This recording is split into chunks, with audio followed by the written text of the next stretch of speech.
So over the years, after watching a lot of LGBT films, I have always found this poster in the LGBT section. Either it be in a video store that this movie has come up or on a website.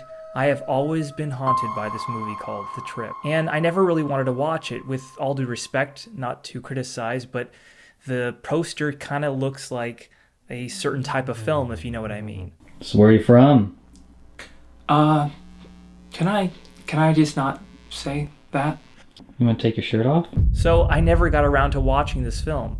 But then my friend once again told me, no, you gotta watch this. And he's the one who took the risk and watched the film, and actually he recommended it to me, and I am so happy that he did that because this is a wonderful treasure of a gay film. So without giving away too much of the plot, the film is about this conservative writer who encounters this man who's on the opposite side of the political spectrum than him. He's a gay rights activist. And the film, for the first part, is dealing with this character coming to terms with maybe who he really is. And the film spans a big length of time between the 1970s and the 1980s. And again, I don't want to give too much of the story away because it has a lot of twists and turns, and I wouldn't want to spoil the film if you would want to enjoy it. The film is directed by Miles Swain, and it stars Larry Sullivan and Steve Braun. This was made in the early 2000s and was shot in 35mm. And what really is astounding about this film, it feels a lot like the romantic comedies that would come out in the 2000s, except this is dealing with gay characters. And that's what's really, really cool about it, is that the main character, the main actor, Larry Sullivan, he does a wonderful performance that's really nuanced, and he plays that perfect front man for those types of romantic comedies where it's like he's kind of like this gullible goof, and he's really kind of uptight and just waiting for that person to kind of loosen them up, and he does such a great performance in this, as does Steve Braun, his co-lead. The writing is really well done as well in this piece. The jokes still land, and I mean, obviously it goes with the genre. This is more of like a romantic comedy, and it does kind of feel sometimes that this is a movie that is, it's kind of cheesy, and that's kind of the point, because those types of movies tend to be. This film could easily fall in that genre of those 2000s films like The Wedding Planner, Sweet November. Ongoing theme of these movies that there's a conflict that happens in the film that could easily be resolved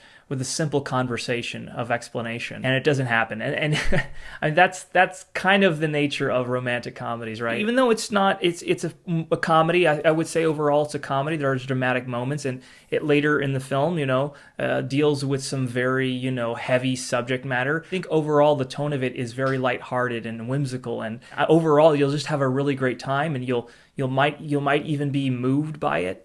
I really think this is a great writer-director, and I would love to see if he would go on and make other films, because it looks like from his filmography, there's no other really follow-ups to this film. So it's one of those movies which I love, and I've talked about this in my talk about the Crying Game film, in that it just evolves as the story goes on. You think it's going to be one thing, and it evolves, and it changes, and it continues to change till the very end, and then it finally kind of makes sense why the title is called The Trip and why that poster exists. This movie definitely probably had a budget. I mean, there are well-known stars in this that have appeared in other films, and there's these pretty big needle drops, meaning like they use these really expensive sounding pieces of music. It has a lot of the vibes of like a Cameron Crowe movie, like Almost Famous. There are these huge leaps in time, and that's a tremendously difficult thing to convey, when you're not actually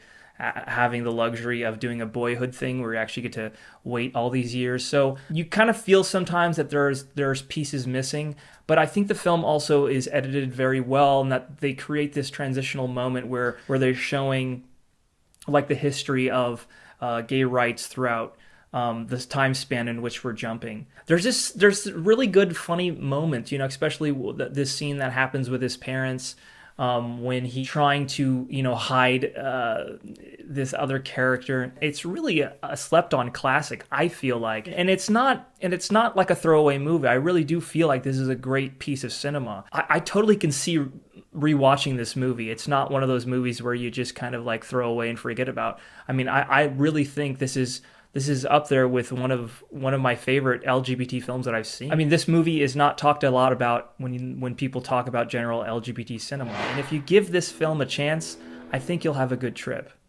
God, these puns.